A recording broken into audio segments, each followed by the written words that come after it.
What up, Razzballers? Welcome back to another episode of the Razzball Fantasy Football Show. We got a great episode for you tonight talking dynasty deals and the veteran bargains. Don't forget about the OGs in dynasty football. We got a great episode for you right now on the Razzball Fantasy Football Show.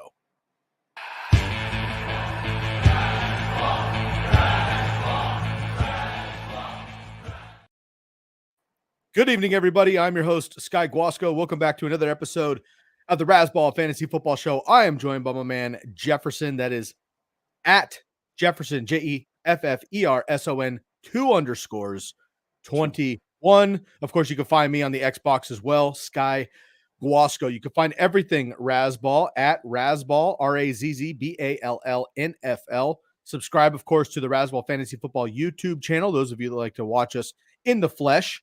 And, of course, if you're on the go, you can check out our podcast as well. That's the Razzball Fantasy Football Podcast, anywhere you listen to your audios. You can find all of our articles for free from all of our amazing writers at football.razzball.com. And the Razz Bowl is underway, folks. We've had an overwhelming support in that this year. Shout out to our boy Matty Styles for streamlining that. But putting it together, we have a ton of entries. We're very excited about that. We got the draft coming up here as well. So we're super stoked on that. So keep touch on it. And again, find all of our articles and updates there on football.razzball.com. Jeff, tonight we're talking Dynasty, but we got to pump the brakes a little bit. In Dynasty, everybody gets really, really excited about the new hotness, the rookies coming in, the young bucks, the speed, the agility, the new opportunity, the fresh names and faces, all of the upside. And of course, young stud players that maybe be veterans-ish, but only like a year or two under their belt, but they're still like that fun, Justin Jefferson, Jamar Chase, Jahmyr Gibbs, Bijan Robinson, those kind of guys. Obviously, that's what the nucleus of a dynasty football team is in fantasy. However, I got to give a shout out to the OGs as well. All right. We got a lot of guys that kind of get thrown in the heap after maybe their third, fourth, fifth year, or they get injured and people forget about them, or they have a down year and they don't come back as expected that year after. So we're drafting these guys way later than maybe the year prior. So I just want to make sure we're keeping a note on some of the veterans in Dynasty, because you still need these guys who are guaranteed to be getting you 15 points. I think of Julian Edelman, perfect example for the final 5 years of his career. Not a flashy fantasy name. He was drafted in like the 8th round every single year on my team, but he was getting me 15 points every week in a wide receiver 3 position, which is just absolutely killer. All of the points matter, and you need to have those guys that are steady for you in fantasy. So before we get into our veteran buys and our dynasty deals here with the bargains, who's one veteran over the offseason so far, Jeff, in early summer that has kind of caught your eye? Or maybe there's just one veteran that like, oh yeah, maybe I am still stoked on that guy, or I know there's a new hotness on the squad, but don't forget about the OG. Who is that guy for you so far? Yeah, we're going to keep it with your background with the 49ers. With all the saga that's going on with Brandon Ayuk right now, I think we kind of forget about Deebo Samuel. Jack of all trades, rushing and receiving. If Ayuk is on his way out, Deebo is very, very intriguing as a buy now player, but even in the long term, he's only 28 still, coming up on a new contract, so he has still stuff to play for. And you want guys that are trying to play for that one final contract. I love that. Absolutely. And again, we don't know what's going to happen yet with the 49ers. I mean, there's been a lot of stink. I've been mentioning for weeks, I thought that Brandon Ayuk could probably go to Washington. He played with Jaden Daniels at Arizona State for a season, so I like that camaraderie there. There's some local talk, local meaning West Coast Bay Area talk, that maybe, Devontae Adams would maybe come to the Niners for Brandon Ayuk, and something else maybe going to the Raiders, which could be interesting as well, with the Raiders trying to like rebuild a little bit there with their wide receiver core. So we'll see what happens. But we got a lot of veterans getting into. You and I have each chosen one veteran per position. We actually have a couple at wide receiver because there's so many options, and maybe we'll have a couple honorable mentions as well. But let's have you kick it off here. Once again, if anybody else is joining here, we are more than welcome to take your comments in the section here. So feel free to jump in. Let us know who some of your veteran buys are at each position. Again, we're talking Dynasty, but we can't forget about the old guys, right? And by old in football, I'm talking like 26-year-olds, which I think is kind of funny. But let's talk about it now here, Jeff. I'll let you kick it off. Who is a veteran quarterback that you're trying to target in dynasty leagues? Yeah, so if I'm in a win now mode, one quarterback clearly stands out to me. It's Kirk Cousins joining the new team in the Falcons. He's entering an offense with Zach Robinson as the OC. He's a Sean McVay disciple coming from the Rams. And Kirk Cousins on a 4-year deal. 2 years of those are guaranteed. So the Falcons are win now right now. You have Pitts there, Drake London, you got Bijan Robinson, and then they brought in Rondale Moore, who I've always really liked out of Arizona. So he's got a really good pass catching group and a good offense to play with. So he's a guy I would look to target. They did draft Michael Penix, which that might scare the owner away because in Dynasty, but I think could be a nice buy low, be a solid QB2 and a super flex league for you. I like that. Now, again, of course, we have to kind of always say until it's cleared, he's coming off of a major injury. He might be slow to start. He may be on the pup. Who knows what his recovery is going to be this summer, but Kirk Cousins is not flashy, but he's very similar to my guy coming up here, but he's kind of always in that quarterback 10 to 15 range, which I know isn't super exciting, but it's steady, right? And until this injury, he had been healthy, and now he has some new weapons, a new offense, a new opportunity, which I like a lot, and he is indoors, which generally helps quarterbacks as well for the most part in that NFC South in Atlanta. So Kirk Cousins, the first veteran buy for Jeff. Mine, again, similar player, a little bit older, Matt Stafford. Been absolutely steady for us in fantasy for 15 years. Last year, he's the QB 15, just under 4,000 yards, but let's not forget, he lost his boy Cooper Kupp before really the season got started. He came in a little bit banged up, played a couple of games. He was beat up again, tried to come back again. He just wasn't the same. Puka Nacua set the league on fire, obviously, which is super great. Now we get both those guys back healthy, and we're able to get kind of a new, not new, but kind of a refreshed running game as well in this offense. And again, continuity means everything. He and Sean McVay have been together for years at this point. So I love Matt Stafford kind of flying under the radar, especially in dynasty leagues. He's probably free, to be honest with you. Obviously, quarterbacks are more of a premium in super flex leagues, but single quarterback leagues, he might be under waiver wire, to be honest with you, in a dynasty league. So check it out. Just 24 here, but again, he played 9 in 2022, but 2021 really was the best, arguably the best year period for Matt Stafford. That was when Cooper Kupp lit the league on fire, but about 5,000 passing yards, career high, 41 touchdowns as well. He was the QB6 on that season. So Matt Stafford is somebody that I'm targeting. Also, I do look at the first month worth of games. A lot changes. People get injured. Guys come up. So like a whole season schedule is maybe not the best to look at schedule-wise, but the first handful of games I do look at. He's at Detroit. Again, came from the Lions for all those years, so I love that hype game. Opening night. That's the first Sunday night football game of the year. Rams at Lions, so I love that. Indoors. At Arizona after that, division rival, indoors. Home against the Niners.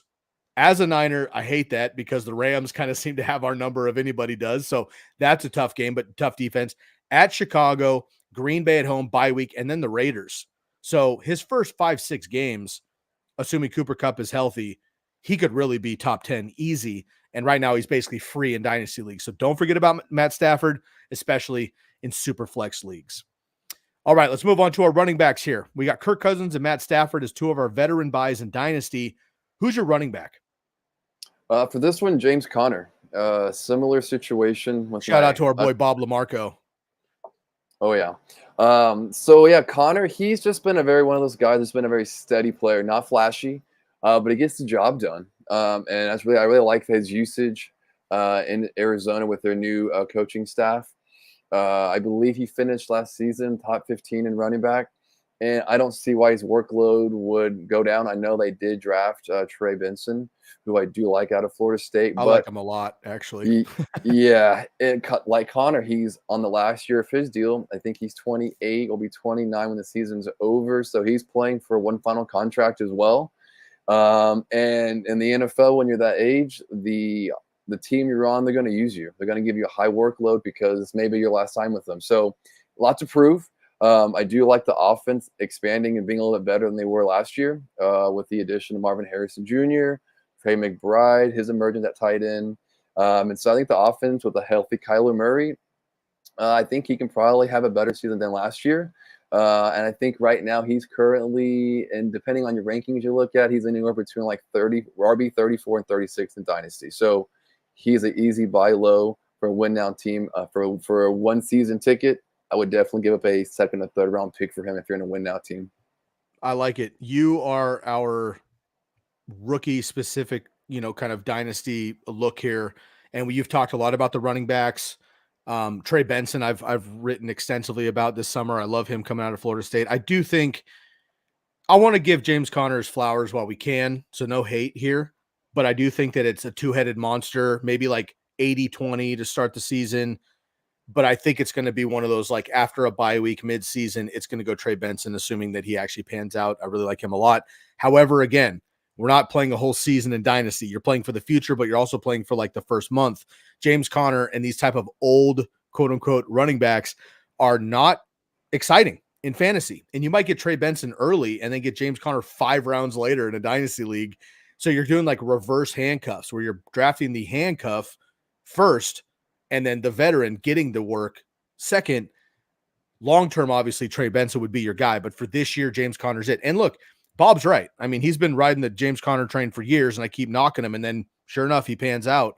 When he's healthy, he's great. And my main concern for them is that Arizona doesn't score very much. But with Kyler back fully healthy and some revamps on that offense, maybe we have more opportunity. So James Conner's a great call there. Another veteran for me at the running back position is Aaron Jones. Moving on from Green Bay over to Minnesota. Stays in the division, but he's out of Green Bay, goes to Minnesota. Aaron Jones blew up week 1, right? He was the number 1 running back in PPR week 1 of last year. Then he immediately got hurt after 26 fantasy points. He immediately got hurt. He missed 6 games and then portions of 2 more. But he came back from week 15 through the playoffs to week 20. So more than just our regular season in the fantasy playoffs and the NFL playoffs. He averaged over 21 touches a game and 120 total yards per game. If you guys remember, he wasn't scoring a ton necessarily. He only had 3 total touchdowns, but yardage-wise and opportunity, he was a monster when he got healthy in the second half of the season. I love to see that. He doesn't really have competition. Alexander Madison's not it. He doesn't have the competition in Minnesota. With a rookie quarterback, there might be less-ish opportunities to score and drive the ball, elongated drives, but he still has Justin Jefferson, still has, well, whatever's left of Jordan Addison staying on the field, hopefully. Hawkinson will come back eventually, so it might take a month or so, but I think Jones is going to get, again, you mentioned it, that veteran workload of, hey, man, we brought you in for a reason. You can catch the ball, you can run the ball, you can use goal line work, you can play 3 downs, you can block and protect our rookie quarterback. I don't see him leaving the field outside of a breather or a long run. So Aaron Jones is a guy that I'm loving right now. Through the fantasy playoffs, he was RB10, averaging 15 PPR fantasy points. So I just don't love the offense in Minnesota now as much as I did in Green Bay, obviously. But the opportunity, I think, is going to be there. And he's another guy where I think people are like not very excited. I'm about 15 ranks higher than ECR right now. Right now, he's my RB 13 in redraft. Dynasty's different, right? But in redraft, he's my RB 13. And consensus has him about RB 25. So I'm all in on Aaron Jones. I'm not going to have to draft him that high, but he's going to be a bargain, especially in Dynasty. So James Conner and Aaron Jones are maybe some veteran Dynasty deals in Dynasty drafts coming up later this summer. Before we get to wide receivers here, I want to welcome everybody else joining us tonight. This is a Razzball Fantasy Football YouTube show. I am your host, Sky Guasco, joined by my man, Jeff. You can find him on X at Jefferson __. That's 221, Jefferson __ 21. Myself, Sky Guasco. Everything on the podcast as well. These episodes are repurposed for our listening audience. That's the Razzball Fantasy Football Podcast show, anywhere you listen to your audio. And all of our articles, of course, available at football.razzball.com and everything Razzball on the Twitter box at Razzball NFL, RAZZBALL NFL. L. All right, let's jump into our wide receivers here. We got a couple more players. We're talking dynasty buys, veteran buys for bargains, if you will, with the older players in dynasty. Jeff, who's your wide receiver or two to look at in the veteran side for dynasty? So in dynasty right now, I know we talked about this pair of receivers on the same squad, but the Buccaneers receivers, Mike Evans and Chris Godwin. Mike Evans blew up last year with a touchdown production as usual with Baker. Baker is re-signed there, so I like the continuity with the quarterback and receiver position there. Godwin's going to go back to the slot, at which he is more productive there, so I really like that. The second thing that I do really like about both of these guys are that people really don't, they're not flashy players, so to speak, though, but these guys are consistent. And Godwin reminds me of Julian Edelman for you. As you mentioned earlier, I've always been a big Godwin fan. He's not as old, though, but I think these are some guys that you can get later on, and they don't cost as much for trading for these guys, but they're going to produce. I know we talked about these two guys earlier on the offseason, though, but the target share was almost equal for both of them. The only major difference was just the touchdown production. Godwin is going to have positive regression there with touchdowns, so I think I would try to target him over Evans. I think someone may value Evans a little bit more just because of touchdown dependency with him, but I think Godwin is the guy that you should look for as a cheap buy. I love that, and it's funny because you think like 13 touchdowns for Mike Evans. You're like, that's got to come down, and then you're like, actually, wait a minute. A, it probably won't, and B, he could have 15. Like the dude's just 6'5". There's nothing you can do in the goal line, and obviously Baker hyper targets him in the red zone. So I love that. Great call with the duo, and you know what? I'm going to match that energy. I'm going to bring an OG duo as well on the same team. Let's go with Nuke Hopkins and Calvin Ridley with the Tennessee Titans. Hopkins with the Titans last year. Ridley comes over from your Jags to the Titans this year. I was the number one Ridley fan last year. I loved him in Atlanta before all the gambling stuff and whatever. And then he's out for a year and a half. He comes back last year, and I kept preaching on this show. He's not injured. He's not injured, folks. He got suspended. He's coming back. He's fine. He looks great. New offense, blah, blah, blah. Trevor Lawrence, all this stuff. Not so much. I drafted him everywhere, and I got burned. The numbers tell us, all of us did. The numbers tell us that he literally was much better than the numbers tell us, but the production wasn't there. Couple things. Calvin Ridley was the wide receiver 27 on the season in actual fantasy points. Expected fantasy points. That's like dropped touchdowns, dropped passes, pass interference plays that were called back, overthrows, anything else like expected fantasy points. He was all the way up to wide receiver 14. That's 13 spots higher, Jeff. That's massive, right? So you're talking like, okay, back end, wide receiver 2, kind of like, you drafted him in like the 3rd round and he did that for your bummed. Wide receiver 14, you would have been like, bro, that's exactly what I wanted, and that would have been killer for my team. So I expect regression in the positive for Calvin Ridley, absolutely. Now, Nuke Hopkins, older, but he's been as steady as anybody in the NFL since he came in with horrible quarterbacks, rookie quarterbacks, a couple years of Deshaun Watson in his prime, but it had been really rough for Nuke Hopkins for a long time. However, we saw the second half of the season last year when your boy Will Levis caught his stride and Nuke Hopkins caught his stride. Weeks 8 to 15, he was the wide receiver 19 on the season. He was wide receiver 29 otherwise.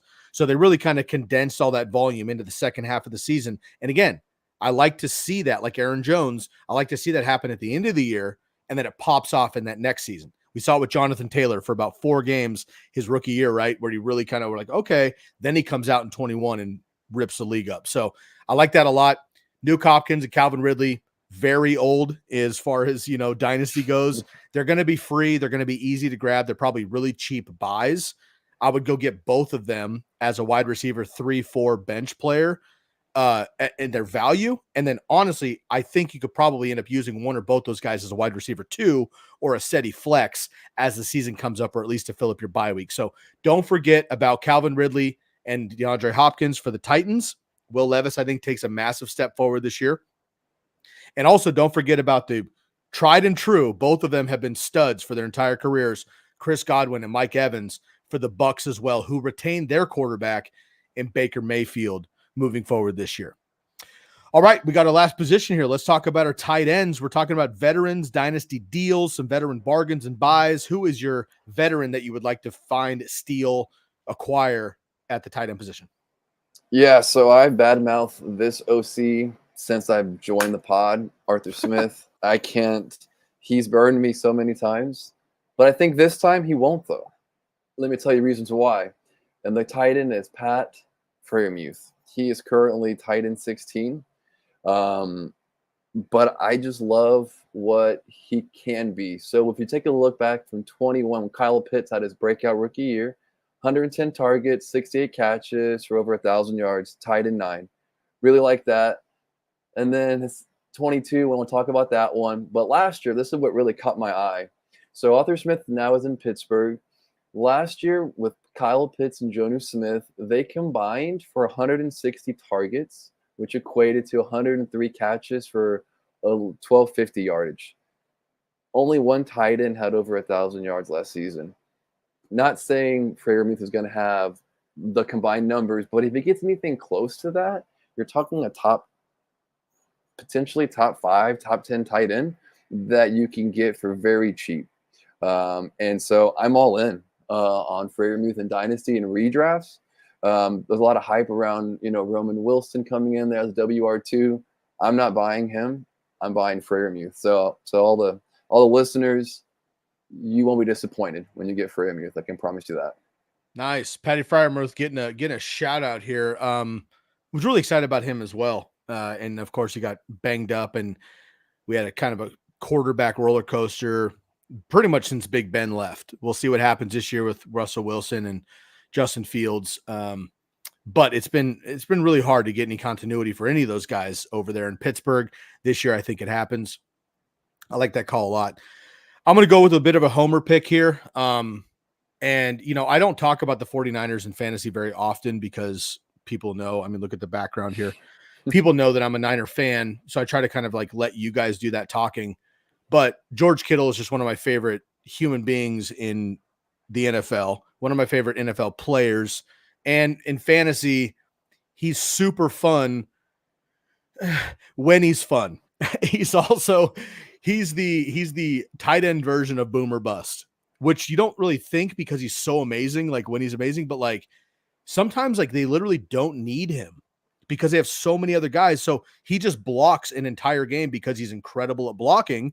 And then he disappears in the stat sheet and you're like, bro, Kittle sucks, blah, blah, blah. And the next game, he's got 3 catches for 200 yards and 2 touchdowns. I don't love that necessarily, but in Dynasty, if I'm looking to acquire somebody and I've got maybe Kyle Pitts and I'm like, all right, bro, you got one more year. Like I'll give you one more year. Go get somebody like George Kittle, who maybe isn't as consistent per se, but he's got that boomer bust. You throw him in your flex or something. He goes off in plus matchups and it's going to be working out. Plus, if any of those other studs go down, Kittle immediately sees that feed. He stayed healthy last year, over 1,000 yards for the 3rd time in his career. He had a career high in yards per reception. So again, they're getting him open big because defenses have to account for Christian McCaffrey, Brandon Ayuk for now, Deebo Samuel, Juszczyk, right? They got Ricky Pearsall, who's going to be awesome. And then they got Kittle also. So I love those messages there. He only had 6 touchdowns last year. 2 years ago, he had 11. So let's split the difference, give him, 9 for fun. It was tight end 5 last year in PPR. He's immediately top 4 probably, and you're not drafting him like that. Kelsey's Kelsey until he isn't.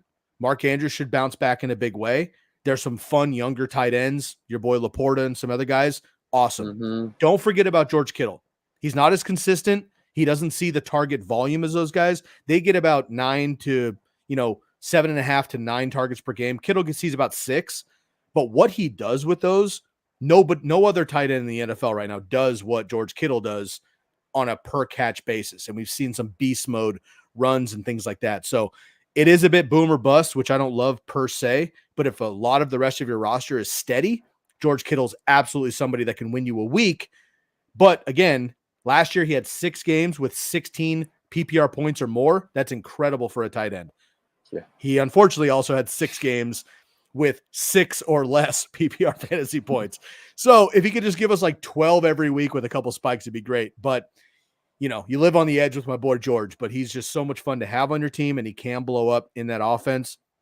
So George Kittle is my guy for the veteran dynasty deal, veteran buy. Pat Freiermuth is going to be your guy. Again, to recap everybody, for the dynasty deals, veteran buys, some bargains, some of these vets that you can maybe go out and acquire for cheap, maybe like third to plus or like a late second round draft pick if you want to do it that way, or throw them into a mix, right? Like have a big deal, younger player, rookie draft trade and be like, what the hell? Why don't you throw Kittle in there? He's old and boomer bust or whatever, maybe steal somebody that way. Our quarterbacks, mine was Matt Stafford. Jeff went with Kirk Cousins. Running backs were Aaron Jones and James Conner.